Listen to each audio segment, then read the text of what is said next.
comment apprivoiser nos peurs. C'est ce que l'on va voir de suite. Bonjour, bienvenue dans cette nouvelle vidéo. Vous vous sentez découragé, perdu, vulnérable, ou vous avez eu une enfance douloureuse et vous aimeriez retrouver votre force intérieure, accéder à plus de joie, de sérénité et reprendre les rênes de votre vie? Je m'appelle Denise Meyel, médium, coach thérapeute. Je suis là pour vous aider et vous accompagner.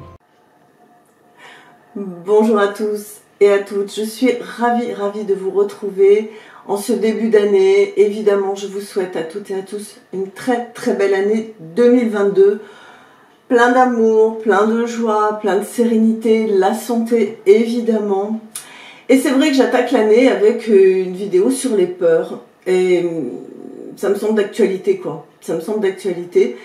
Parce qu'on est tous à l'heure actuelle dans un bain universel, anxiogène. Je ne vais pas rentrer dans les détails, crise sanitaire, économique, les élections, etc. Je ne fais pas de politique. Mais par contre, ce qui est sûr, et moi je le vois dans mes consultations, c'est qu'on est tous dans un état d'anxiété, de peur, etc. Et je me suis dit, pour démarrer l'année, ce serait pas mal de parler un petit peu de nos peurs et comment les apprivoiser.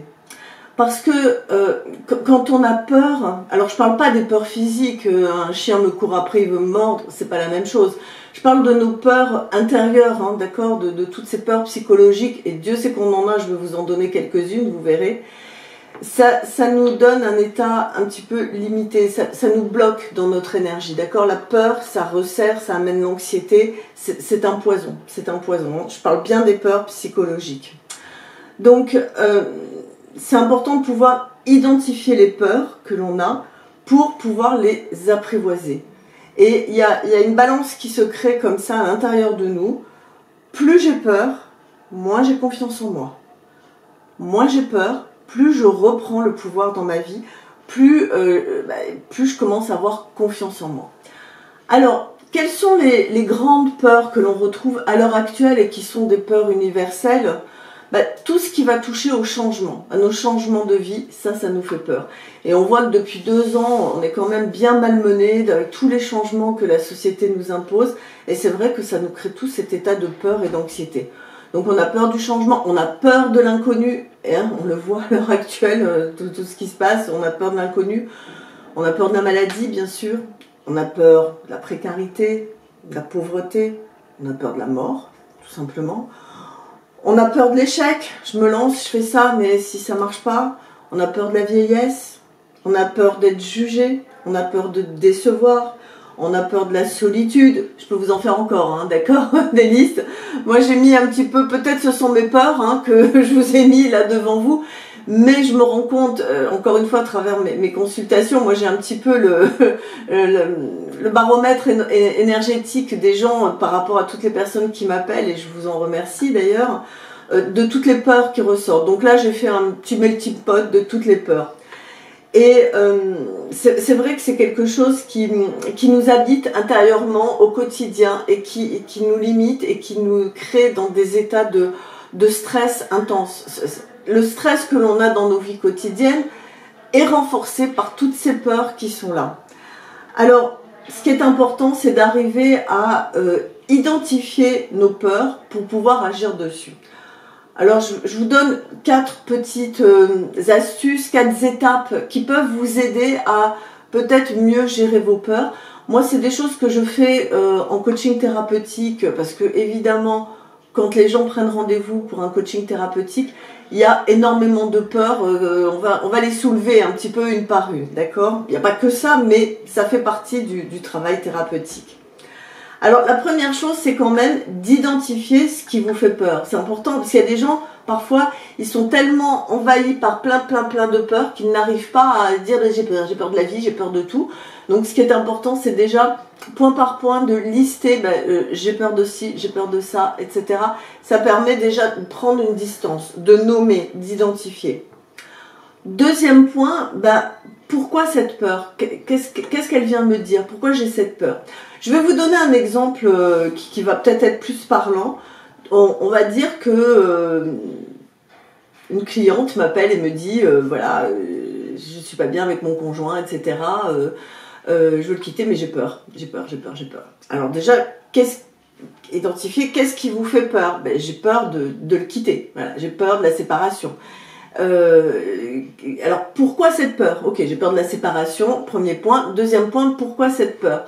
Ben, parce que si je me sépare, je sais pas où je vais, l'inconnu, etc. D'accord? Troisième question, qui va être très important, quelles sont les conséquences, pardon, qu'est-ce qui se passerait si ça devait arriver? Voilà. Là, on rentre dans le vif du sujet. Ok, on va imaginer, on va aller dans votre scénario un peu catastrophe. Qu'est-ce qui se passe si ça devait arriver? Alors là, en général, les gens ont très très peur. La peur remonte, d'accord? Parce que la peur nous empêche de réfléchir. Hein. La peur, elle nous paralyse, hein, c'est ce que je vous ai dit. Ben, si ça devait arriver, je sais pas comment il réagirait, je sais pas quoi faire, est-ce que les enfants, pas les enfants, la maison, pas la maison, voilà, qu'est-ce qui se passerait, hein, d'accord? Et les conséquences. Donc, on liste tout ça. Et quatrième question, qu'est-ce que vous feriez si ce qui vous fait peur devait vraiment arriver? Il y a les conséquences, et puis bah vous, qu'est-ce que vous feriez? Comment vous mettriez en place? Quelle action vous pourriez mettre en place? Et c'est là où ça va vous permettre de reprendre un peu le pouvoir, hein, d'accord? Je vous ai dit, la peur, ça paralyse. L'action, la réflexion, l'analyse va vous permettre de reprendre un petit peu le pouvoir. Avant d'être dans l'action, déjà dans la réflexion. C'est pour ça que ces 4 questions sont très importantes. Que feriez-vous si ce que vous croyez qui va arriver, arrivait vraiment, finalement? Ah ben, qu'est-ce que je ferais? Ben, je chercherais peut-être une maison, je verrais un avocat, j'en parlerai à mon conjoint, j'en parlerai à des amis, je ferai ci, je ferai ça, voilà. Et à partir de ce moment-là, les personnes commencent à se projeter dans j'affronte cette peur qui actuellement est en train de me tétaniser, d'accord?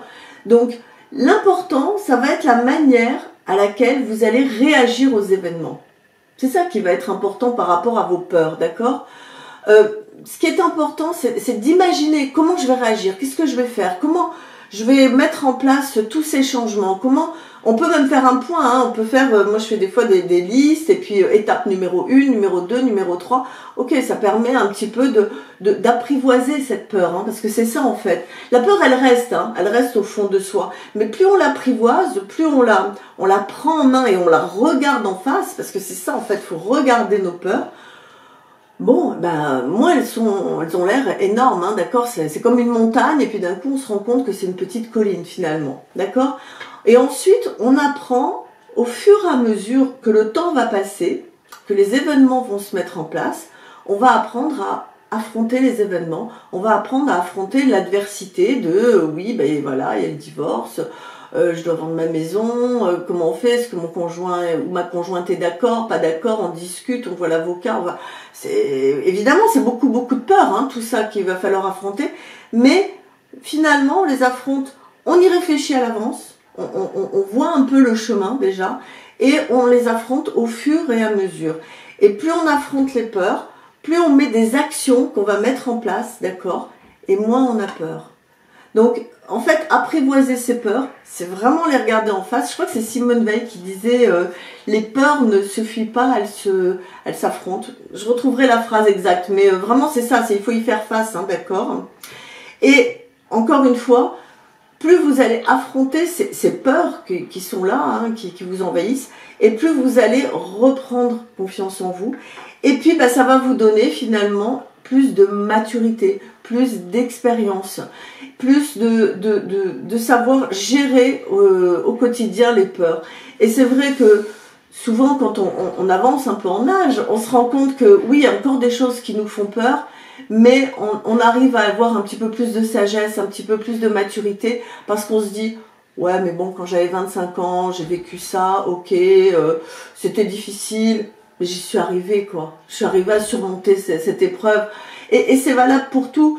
Et c'est valable même pour des choses qui sont difficiles, comme la maladie, par exemple. C'est valable aussi pour la peur de décevoir. Hein. Tout ce que je vous ai donné comme peur, si vous arrivez à faire ces 4 étapes, et surtout la 4e étape qui va vous permettre de découper en séquence un petit peu ce que vous allez faire, ce que vous allez mettre en place au fur et à mesure pour affronter vos peurs, ça va vous permettre de les apprivoiser. Alors il y a des moments où elles vont revenir, hein, elles vont vous titiller. Quand elles reviennent, il faut dire, ah ok, Qu'est-ce qui se passe? Pourquoi elle revient? Comment? Ah, c'est parce qu'il y a ça. Ok, d'accord? Ne vous laissez pas dominer par les peurs. Je parle bien de toutes les peurs psychologiques que l'on a. Hein. Évidemment, si j'ai un flingue sur la tempe, je pense pas que je vais dire « Bon alors, qu'est-ce qui me fait peur ?» On n'est pas dans les mêmes peurs. Je parle bien de toutes nos peurs intérieures et psychologiques. Donc, moins vous allez avoir peur, plus vous allez les apprivoiser et plus vous allez apprendre à reprendre confiance et à vous dire « Ok, j'ai surmonté cela, j'y suis arrivé. Ben, la prochaine étape, j'y arriverai également. » Ok? Et ça, c'est tout un travail également qu'on peut faire en étant accompagné en coaching thérapeutique. Ok, voilà, c'était la première vraie vidéo de l'année parce que celle de la semaine dernière, elle avait été enregistrée en 2021. Donc, ben, on va apprivoiser ses peurs et on va en avoir besoin parce que là, 2022, ça va être très chaud comme année, hein, je vous le dis. D'accord? Je sais que j'ai fait des prévisions positives, ben, je vous mets le lien d'ailleurs. Hein, et souvent, on m'a dit « Oh, t'es trop bisounours, etc. » Il vaut mieux faire des prévisions positives parce que si je vous dis ce que je vois au niveau des prévisions négatives, je vais vous faire peur et j'ai pas envie, d'accord? Donc d'ailleurs, vous pouvez lire mes prévisions sur le futur sur mon blog. Je vous mets le lien également que j'avais écrit en 2020. Donc vous voyez, déjà, j'avais vu jusqu'à 2020-2025. Je ne veux plus faire de prévisions, même si j'ai des infos, parce que ça sert à rien. Voilà, ça va vous faire flipper plus qu'autre chose. Ça va être chaud, donc préparez-vous, apprivoisez vos peurs parce qu'on va en avoir pas mal cette année 2022. Voilà, je vous le dis, c'est pas très cool, mais c'est vrai. Et je sais, et tout le monde le sait, on le sent que ça pue. On le sent que ça pue un peu, d'accord? Bon, mais c'est comme ça. Si on arrive à se renforcer, à ne pas justement se laisser complètement dévorer par le système, par la société dans laquelle on est, qui est complètement anxiogène, qu'on arrive à apprivoiser nos peurs, ben on pourra traverser un petit peu cette période-là qui est sur 1 an, 2 ans un peu compliquée. Ok? Je compte sur vous. Bon, laissez-moi vous en commentaire comment vous arrivez à affronter vos peurs, comment vous y arrivez à gérer au quotidien. Hein. Ça peut aider tout le monde. N'oubliez pas que tout le monde lit les commentaires. Je suis pas la seule. Et puis moi, ça me fait plaisir. Vous savez que je réponds même si je mets un petit peu de temps. Donc je vous embrasse. Passez une très très belle semaine. Pensez à liker, partager et pensez à vous abonner. C'est important. On est bientôt à 50 000. Donc là, je vous réserve une surprise pour les 50 000 abonnés. C'est pour bientôt. Chut, à bientôt. Je vous embrasse. Au revoir.